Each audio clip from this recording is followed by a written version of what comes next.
Hello, boys and girls. Welcome to day 2 of our Fluency for What Joe Did. And we are talking about appropriate phrasing combined with tone this week to further expand our fluency this week. So our outcome is I'm going to be modeling appropriate phrasing and tone for you. I'm going to be reading from page 177 of our text. I have a great passage ready to go. And you're going to be listening to the video clip again so that you can get a feel for modeling and practicing your own fluency for today.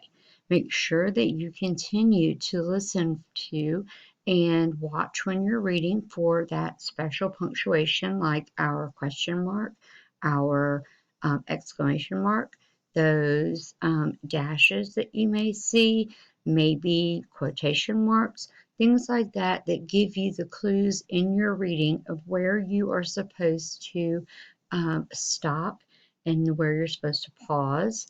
Make sure that you're watching for special words, words that represent feeling, so that you can get a feel for what your character is supposed to be doing.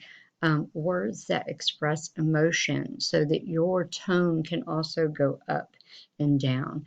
You are connecting with the character that your author is writing, so that you can give that character life, so that these readers can get, or so that your listeners can get a good feeling of what that character is about.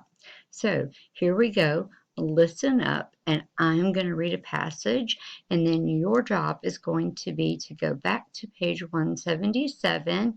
At the game is the passage, and you're going to practice the first paragraph, reading that to someone at your home or around you.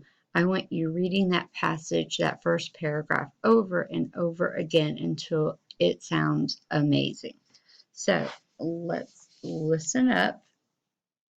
Give me just, okay. Sorry guys, I had to change the lighting. Here we go. Hello again, sports fans. This is Bud Sherman, WXXT Channel 6, coming to you from Grandview Center, where the third place Tigers are battling the second place Lions in the first round of the HSBA playoffs. Tiger forward Matt Roberts has had a flawless game, scoring 28 points so far. Lions center Darren James has been unbelievable under the basket. Now Roberts moves it in and shoots the ball. He's looking for another three-pointer. The ball hits the rim. Maxwell tries a shot, but it's swatted away by James. Grunding has the ball, and he's heading for the Tigers' hoop. Oh my! He's been fouled by Lee, who grabbed Grunding's jersey and arm. I imagine Coach Simmons is unhappy.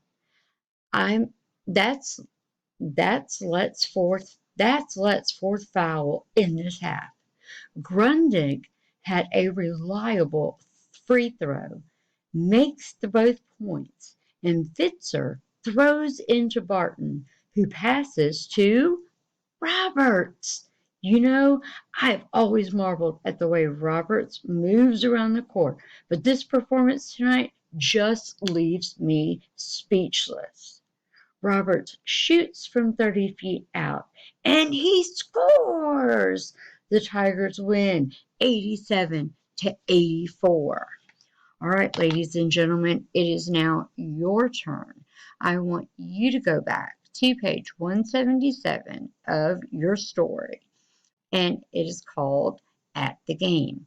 I want you to practice being a sportscaster, and I want you to listen to the video clip of Eli Gold one more time.